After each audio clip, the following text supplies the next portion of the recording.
In our last episode, we realigned the heart. We learned to see our pain not as a measure of our failure, but as a signal from our soul. But after the initial shock of heartbreak, a new torment often begins. It's the mind, that loud, relentless internal voice that becomes its own kind of a torturer. You know the one, right? It replays every memory on a loop. It analyzes every mistake in excruciating details. And it asks thousands what if and if only questions that have no answers. This is the second layer of pain. And for many of us, it's the most exhausting one. Here's the problem. Your heart is a spiritual faculty. Its job is to feel the wound. But your brain, your intellect, is a logical machine. It's a problem solver. And when it's faced with a spiritual wound that it cannot solve, it panics. It doesn't understand the language of the soul, so it tries to fix the pain like it's a math problem. This never, ever works. It only creates more suffering. Imam al-Ghazali, the great physician of the soul, understood this perfectly. He knew that an untrained mind, especially a grieving one, will inevitably turn on itself. It creates two powerful illusions that keep us trapped. First, the tyranny of regret.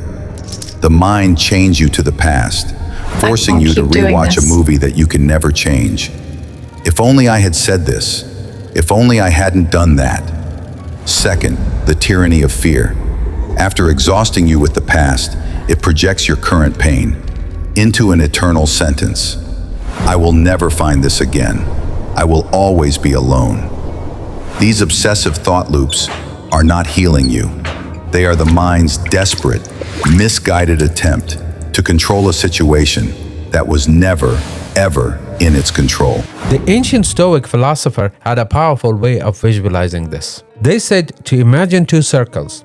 The inner circle contains everything you have direct control over, your choices, your actions, and your responses right now. The outer circle contains everything else, the past, the future, and what other people think, say, or do. The tyrannical mind spends almost all of its energy obsessing over that outer circle. The path to peace is to gently but firmly withdraw your energy from that outer circle and focus it entirely on the inner one. You're not your thoughts.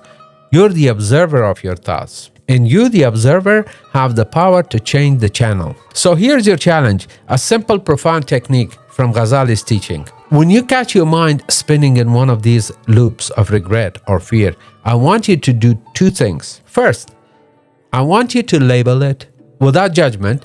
Just say to yourself, this is the grieving mind. This is the sound of bodyguard panicking. This is not the truth. Second, I want you to redirect it. Gently guide your attention to this present moment, the only place where reality exists. Feel the air you're breathing. Notice the ground beneath your feet. Say a single word of remembrance like Allahu Akbar. This is not a one-time fix. This is a practice. Every time you do this, you're training your mind. You're teaching your loyal bodyguard that it's okay to stand down because your soul is being protected by someone else. You're taking back your peace. We have learned to calm the heart and the mind. But what is the hidden source that fuels both of their attachments?